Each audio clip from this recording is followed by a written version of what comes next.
Ahoy there, Captain Benzie here, coming at you with a somewhat different video for EVE Echoes. Now, in today's video, things are going to be a little bit different to my usual ship fitting guides. This isn't really a ship fitting guide. It's more me just talking about where I am in the game right now, plus having a look at the Typhoon II and how it's kind of saved the character that I was worried about. You know, I wasn't really playing. I've now actually got a new purpose in EVE Echoes, and I'm enjoying things a lot more. So it's going to be a bit of sort of story time mixed in with a Typhoon II fitting guide. Now, I am going to put details in the description below, so if you do want to skip straight ahead to the Typhoon II stuff, then, you know, feel free, it's all down there in the description. Anyway, as usual, if you enjoy this video, this slightly more chillaxed and informal format, please do let me know, especially by hitting like and commenting down below. I would love your feedback on this one. I would also ask for a subscribe if you haven't already, and do check out our Redbubble merchandise store and Patreon page if you want to go the extra mile to help support and represent this channel. Anyway, so in today's video I want to talk to you all about the Typhoon II and why I am now flying one of these, because a lot of you are probably thinking, hang on a second, this is the live server, why on earth is Benzie of all people in a battleship? Well, story time.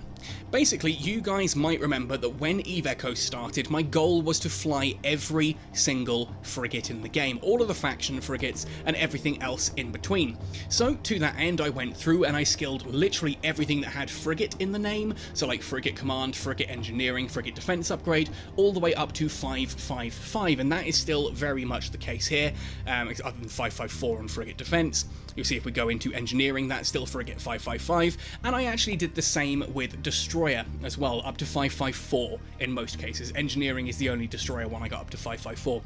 Beyond that, I then went into all of the different weapon systems, and I took small cannon operation up first to 554 in operations and upgrade. I then did the same in missiles, 554 operation, 554 upgrade. I did the same in drone because I really enjoy the Tristan and the Worm.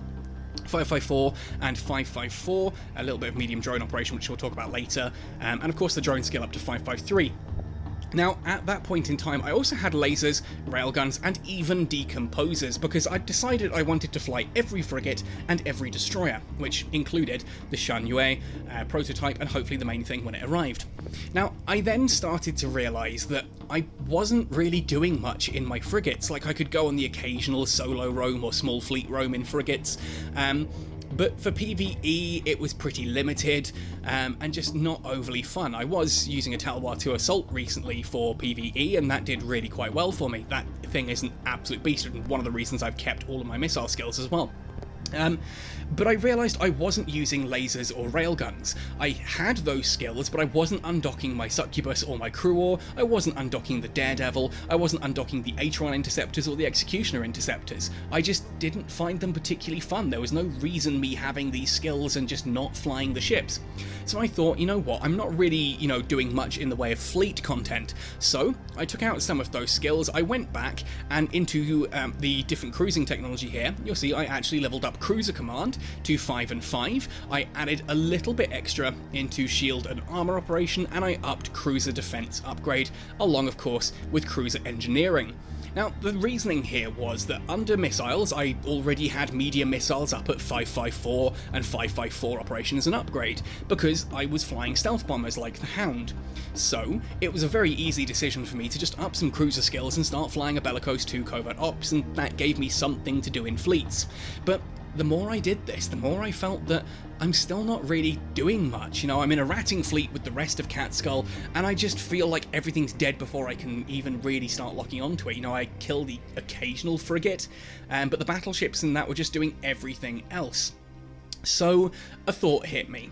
I need to fly battleships. At this point in time, I'm tired of, you know, being around and just not actually doing all that much, and if I wanted to do PvE ratting in nullsec, I kind of needed a fleet around me, because all I had was the Bellicose 2 Covert Ops that was really capable of doing that kind of stuff, other than lower tier stuff in, you know, frigates and destroyers. So I made the difficult decision. Well, I already had a load of large missile skills, right? And you can see I'm now skilling those up a little bit higher. I've already got large missile skills. Surely I could just go back and add some battleship skills? And so I did. went back and I took Battleship Command up to 5. I upped my armour and my shield tanking just a little bit more, because I knew obviously I'm not going to be speed tanking in a battleship. I added a little bit of defense upgrade, and I added a little bit of the engineering and stuff as well, just to, you know, try and get a little bit squeezing out here in battleships. Now then came a thought in my head.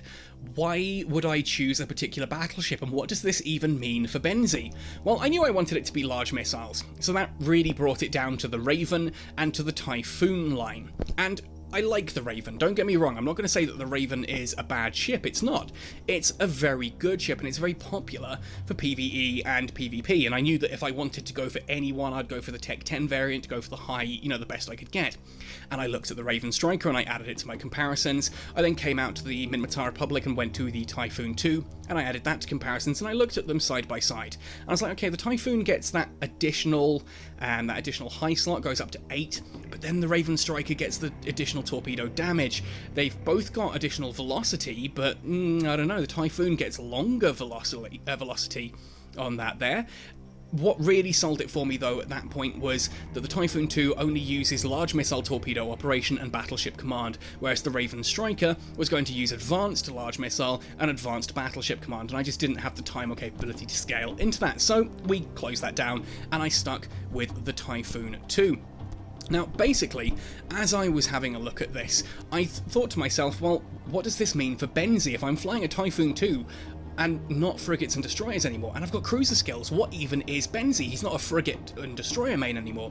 Well, in my head it's a covert ops main now, because most of the stuff I do on Benzie and frigates is either in the Explorer frigates and the covert ops frigates, or in my Astero, occasionally going scouting in a Slasher 2 interceptor or a Condor 2 interceptor.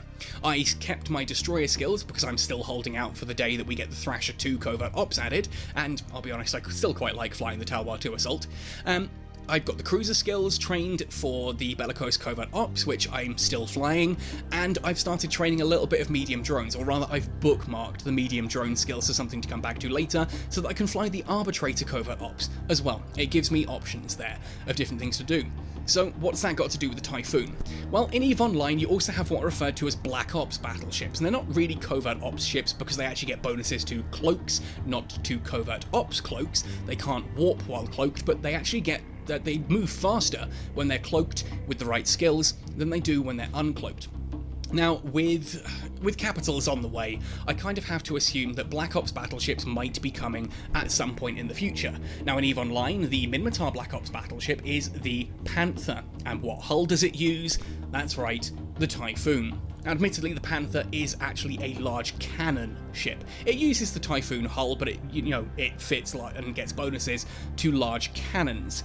I kind of have to assume that if we get Black Ops battleships, and if NetEase does keep it on the Typhoon hull, they will keep it as missiles, just like they did kind of with the Merlin. The Merlin Assault is clearly using the Hawk as an idea. It's not the Harpy, it's not the sniper idea, but it's doing it with railguns rather than with missiles, and so I think that there's this kind of unspoken rule with NetEase that if a ship has a variant, they are going to keep it with the weapon system best known for that. Just like in EVE Online, you have the Rapier, and I think it's the Hugin, which are both bellicose variants, and one of those uses medium cannons, medium turrets. So I think they would probably keep it as a missile Black Ops ship and give I think it's the Widow, which is the Caldari one, which is a Scorpion-based hull. Obviously that's going to be cannons turrets rather than missiles. Anyway, so that inspired me to get into the Typhoon II, and I'll be honest, I could not be happier. So let's actually have a look at this ship, let's look at its attributes and fittings, and talk about why I love this ship. Well, first of all, as I said before, in the attributes and fittings, we've got 8 high slots, which is more than the Raven, 4 mid slots, 6 low slots, and 3 of each combat and engineering rigs, 2 drone tubes as well that can launch small, medium, or large drones. It's a pretty nice power grid output as well, 7909 megawatts. It's a nice, sizable power grid for what we want, and you'll see later I've got plenty of it left over, despite having fairly basic engineering skills. We have an excellent capacitor bank, 8,850 133 gigajoules. Again, this is more than what we need for what I want to do with it. I could make this better by training more battleship engineering skills, but things are pretty basic for me at the moment. I will showcase what skills I'm using for this before I actually showcase the rest of it. Defensively speaking, 85,804, good amount in shield, still a decent amount in armour as well, which is a key point we'll come to later. Maximum lock target 7, pretty large signature radius. It's a much slower ship than I'm used to, but for battleships, 151 meters per second is actually pretty fast. The inertia and the mass also not terrible. As far as battleships go, the Typhoon II is actually right up there as some of the fastest. In fact, it's pretty close to some battle cruisers, because of course it's Minmatar, and size and speed are kind of their thing. When we look at the trait descriptions, as I mentioned earlier, one of the key things that drew me to the Typhoon II is the fact that it doesn't use advanced skills despite being a Tech 10 battleship. It was only using large missile torpedo operation and battleship command, not the advanced versions. And that was giving a nice bit there of activation time, so those 8 launches are firing faster, and a 12.5% increase per level to the large missile torpedo explosion velocity. And that skill there is what I love about the Typhoon. This thing will quite happily take out frigates and destroyers in PvE on its own. You don't require someone with you. You don't need to do anything overly special in order to still be able to take out the very smallest ships in a ratting anomaly. And that to me was really important. And the scan resolution was a nice bonus there as well. It meant I didn't really need battleship command all that high. It would just help me lock on that little bit faster. Now, this meant that training into the skills required for this ship was pretty easy for me. I already had large missile operation and upgrade at 540. I had large missile torpedo operation at 5 and advanced at 4. Same on the upgrade, from wanting to fly the Hound 3 before I'd realised how utterly terrible it was. I've then upped the torpedo upgrade there because the Hound 3 gets the benefit from that, and I'm still hoping that ship will get buffed. Expert large missile torpedo upgrade I took to 3, and I'm now working on doing the same with operations. Now, there's no particular reason that I did upgrade first. Obviously, upgrade here is all about range, velocity, and flight time, whereas operation is all about damage and application. So in fairness, you should probably really be going for operation first with this before going for upgrade, but I just went for upgrade first because, as I said, the stealth bombers like the Hound 3, it gets its bonuses from advanced large missile torpedo upgrade. So I wanted to get that one maxed out first, so I had that fully sorted as well. Beyond this, if we go into engineering, I'm currently running on a fairly low battleship engineering 5.4. You'll see that my targeting's at 5.4 as well, just to get a little bit of extra lock-on speed there. Shield is 5.51, shield hardening is 5.4, armor is 5.4 and 5.4. That's a key point for talking about later. And defense upgrade for battleships here is currently at 5.2. Still very much bringing that up. And spaceship command finally, currently sitting, gone past it, just a straight up basic battleship command 5. I got enough to meet the basics. I haven't gone into advanced battleship command yet. Now, what this meant was I was able to reach the basic stuff for the Typhoon II. I had all of the skills that this actually required. You can see there, large missile torpedo operation, we've got the 5 green blocks, and battleship command bonus 5 green blocks as well, fully upgraded there. Now, the DPS may look a little bit low on this when it comes to fitting it, but we're going to talk about why I fitted it this way, what my reasons were, and how I still think this really works. Now, as I said, that DPS might look a little bit low compared to some other battleships out there. We're looking at only 1,289, and that is with a nanocore. I've gone for the Angel Veteran nanocore here, simply because I really like the skin that it applies. I love that gisty skin, and 14.4% torpedo damage isn't bad at all. Also because when it came to the different nanocores that I could have used for it, in this season's Concord credits, Concord Pass, I wanted to use the Concord credits on the Dark Halo for the Drummy L, so I didn't have enough to also go for the Typhoon II's Thermomagnetic Storm 2 core. Maybe in a future pass I will get a bigger, amount of damage on that on here, but for now, again, this does exactly what I need it to, which is to chill out in small and medium Tech 10 ratting anomalies. Now, for the highs, I've gone for large C-type missile launchers. Large missiles are pretty good here. With the bonuses that the Typhoon II gets to explosion velocity, this is able to hit small, fast-moving ships for fairly decent damage. Like, you could go for rapids, but I like the range here, and the fact that these apply damage still pretty well to battleships, battle cruisers, and things like that. With the Typhoon II's bonuses, I can hit the small ships, but using the large missiles, I still get a decent amount of DPS against everything else. I just felt like I lost too much going down to rapids, and I could still handle the small ships, especially since I've got 2 Republic Fleet target painters going on there as well, along with a Warp Scrambler and a large energy Nosferatu. And again, I know what some people here are going to say, hang on Benzie, why aren't you using webs? Webs are better, why are you using target painters? Because webs require it to be within the 15 kilometers or 14.8 kilometers to actually be effective. Here, I can lock onto a target with a decent scan resolution, remember, thanks to the Typhoon II's bonuses, and I can often actually launch missiles at things that are outside of web range and still hit them. Also, again, it means that even once I've killed those small ships, I can handle the big ones quite nicely. I've even had someone jump into an anomaly in a Condor II Interceptor, try taking me on, and I was able to do sufficient damage to scare him off. I didn't lock him down because he was outside of scram range, but it was enough damage that he fled the scene with his tail between his legs.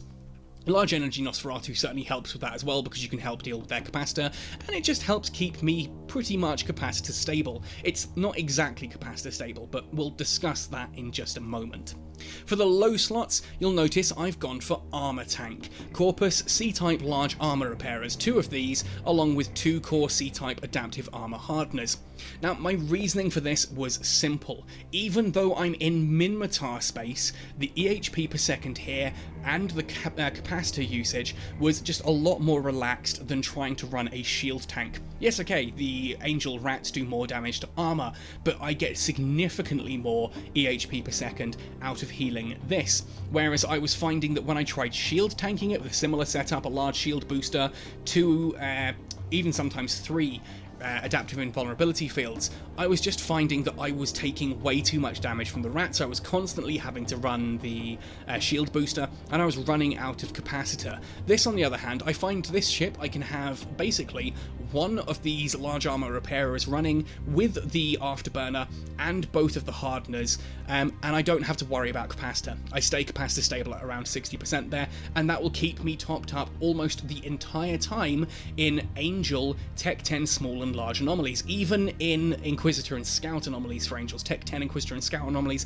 I can solo comfortably in this ship. There are times when at the start of a wave, there's a few more ships than I would like shooting at me, you start to take a bit of damage, and I do put a second armor repair on. That's where the battery comes in. I activate the battery for a few seconds whilst I'm repairing, and then when it comes off cooldown, if I still need to, I'll activate the battery a few more times. I have found that I'm doing Inquisitor and Scout anomalies, Tech 10 Inquisitor and Scout anomalies for Angel, without ever dropping below 50% capacitor with this build. And it's not like I've even plugged the hole here for explosive damage on the armor. Instead, no, I went for Califaction Catalyst for just extra damage. You could go Bayloading Accelerator here, but I went for Califaction Catalyst because I would rather do a big hit against a small ship, and I can rather than multiple hits.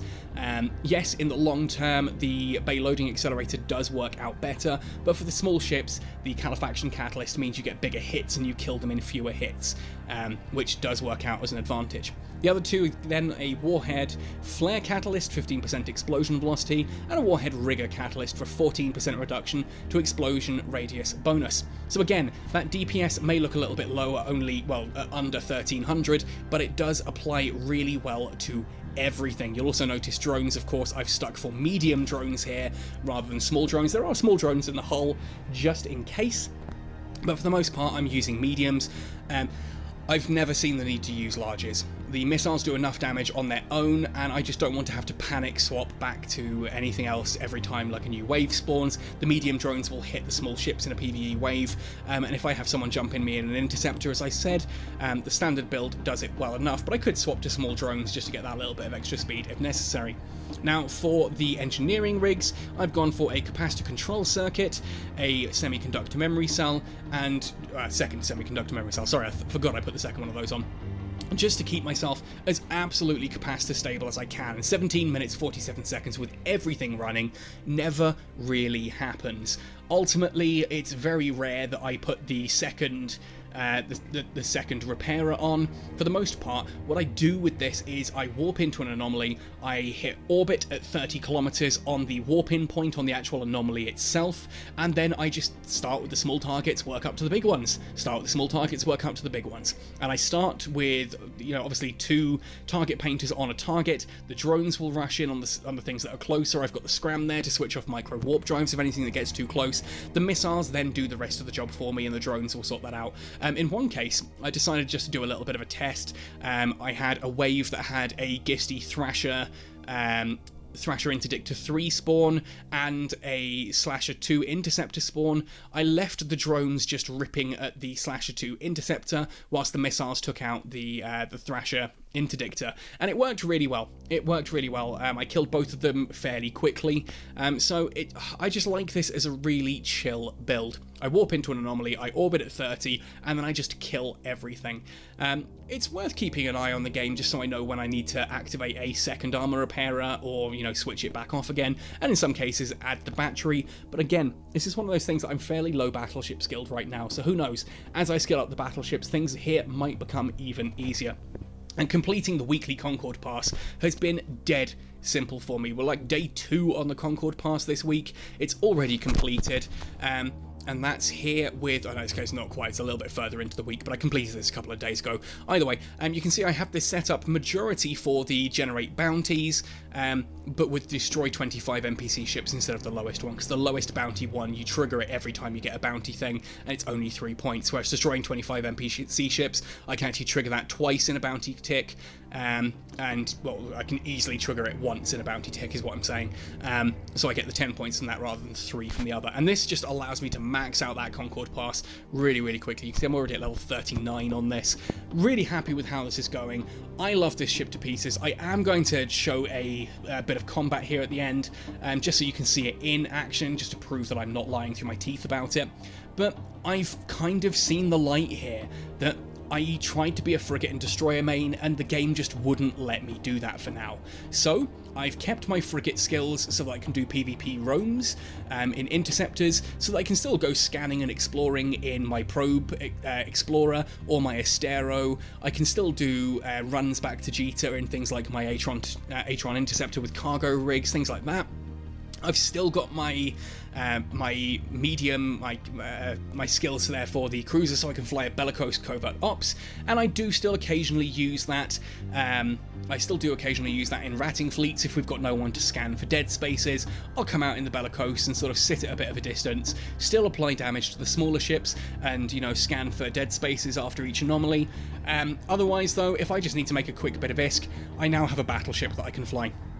And the difference has been astonishing. It just allows me to earn an insane amount of ISK. I'm sitting here on 709 million, and to most people, that's probably not much if you're flying battleships. That's what I've been able to raise in, like, literally the past week by flying this thing.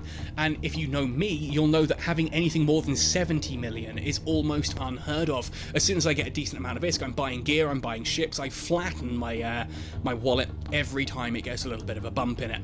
So I'm actually really liking this. If you told me I'd be flying a battleship and liking it, I'd have called you a liar to your face. But here we are. I'm in a Typhoon II, I'm having great fun ratting with it. Anyway, let's showcase this in action, and then we'll round out the video from there. So here I am warping into a Tech 10 Angel Inquisitor anomaly on my own here in the Typhoon II. Now, what I've done is, what I do, as you'll see, is I wait until we land in system. Now, of course, there are only 3 frigates here. This isn't an exciting start to this in any way, shape, or form. I actually set it as 40 kilometers here to start off with, because I'm a little bit worried about it being an Inquisitor. This was my first ever attempt at taking on an Inquisitor. So I start to warp at 40. You'll see I have the afterburner active here. Start to orbit at 40. I have the afterburner active. I've also, on the second page of battleship skills, something I still need to get used to, I have both of the armor repairers, the armor hardeners already running as well, just because I otherwise forget to turn them on. And you'll see there, again, the drones are doing their damage quite nicely to that Gisty Slasher 2 Interceptor. The missiles also tend to hit quite hard. Not, you know, as hard as they do on other ships, but it's enough that it's taking these frigates down quite quickly. You'll also notice that I stagger my missile launches, and that's because missiles obviously have to travel to their target, and I don't want a situation where missiles are travelling to a target, don't hit, then a second volley of missiles is launched, then the first volley hits and destroys the target, and then the second volley is just wasted and it takes ages for me to lock onto the next. Having two different cycles there means that, like now, you can see that second one is now already on that Gisty probe, meaning that the second one is, there we are, we've got both of them going. By having them syncopated, it means you switch to a new target a lot faster and start applying some damage. You should really do this with the target painters as well, but yeah, I kind of just set it up badly at the start. You'll also notice that I've forgotten to turn the Nosferatu on at this point. There we are, it's now on, but check, my capacitor's still sitting at a comfortable 90%, I've barely taken any damage at all. Yeah, I know, because we're only talking about 3 frigates at the moment, but, well, as of the next wave, you'll see that things do start to pick up a little bit. We start to get other ships, so I am going to scrub ahead a little bit here. And you'll see that we're now getting battleships in on these waves as well. There's a Gisty Tempest there, Tempest Striker. I'm still orbiting. I still haven't had to turn on any form of reps. We're still comfortably doing this, and with a little bit of extra range, there we are, shooting at that hound in the distance there. Now I've actually syncopated my target painters again, so they swap target a little bit faster. Takes a little bit of time to hit, but we do quite comfortably get through each of these ships here. And as we go further up the other waves, you'll see that I still don't really take much damage. We're well into wave 3 by time I'm getting towards the bottom of my shields, and it's obviously shield is not something that we're worried about here, so I'm actually going to scrub ahead until we start taking damage here now on the armor tank. And you see I've got the armor repairer running, just one of them at the moment, still sitting at 73% on capacitor, nice and comfortable, haven't had to use the battery yet. There we are. I'm going to use it now just to showcase and put the second rep on, just because I'm taking a bit more damage than that first rep could probably do. If I left that one rep doing its thing, I would probably have killed off enough targets to reduce the damage to what one rep can handle before I start hitting structure, but at the same token, I'm doing this nice and chill, so why risk it? I'm just going to activate that second rep now with a battery and just keep myself as high on the armor as possible and just not worry about it, because I can recover capacitor really easily in this build. And you'll see those frigates are all dropping like flies here, nice and easy to kill, nice and chill, still 70% armor, 70% capacitor, comfortably not going below 90% on the armor side of things. We're just chilling out, orbiting the point at 40 kilometers and blowing everything up. And as we go a little bit further in this and I start blowing everything up, you'll see that that just doesn't change. The capacitor doesn't really drop below 70%, and neither does my armor. I loot things up, and ultimately at this point in time, some friends ask if they can join me on the next wave as well, so I come back, I drop the loot off, and we do the entire thing with just 3 ships. But it's just the fact that these waves, you can see, I take practically no damage at all from these. The capacitor sits comfortably, never dropping below 60% at all throughout the entire anomaly.